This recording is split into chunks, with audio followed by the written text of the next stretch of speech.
Hey everyone, welcome back. If you've ever worked with numbers in Google Sheets and noticed them getting rounded off automatically, you're not alone. It's a common frustration, especially when you're dealing with precise data like finances or scientific calculations.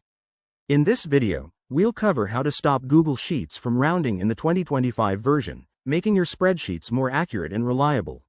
Let's dive right in. First things first, understand why this happens. Google Sheets rounds numbers for display purposes to keep things neat, but you can easily override that. The key is in the formatting options. Start by opening your Google Sheet and selecting the cells or range of cells where you want to prevent rounding. This could be a column of prices or a row of measurements. Just click and drag to highlight them. Next, head over to the menu bar and click on Format. From the drop-down, select Number. You'll see a variety of options like Automatic, Currency, or Plain Text. For most cases, choose Number to access more controls. Once you're in there, look for the option to adjust decimal places. Click the Increase Decimal Places button in the toolbar. It's that icon with the arrows, or go to More Formats for custom settings. This will display more digits without rounding them off.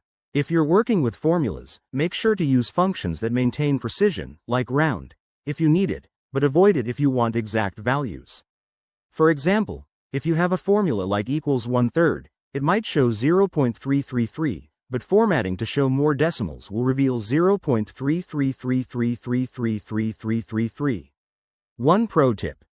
If you're dealing with very large numbers or scientific notation, switch to Scientific or Plain Text format under More Formats to prevent any automatic rounding. This is super useful for advanced users. By following these steps, you'll have full control over your data's appearance and accuracy. Give it a try on your next sheet and say goodbye to unwanted rounding. If you found this helpful, hit that like button, subscribe for more tips, and drop a comment below if you have questions. Thanks for watching, and I'll see you in the next video.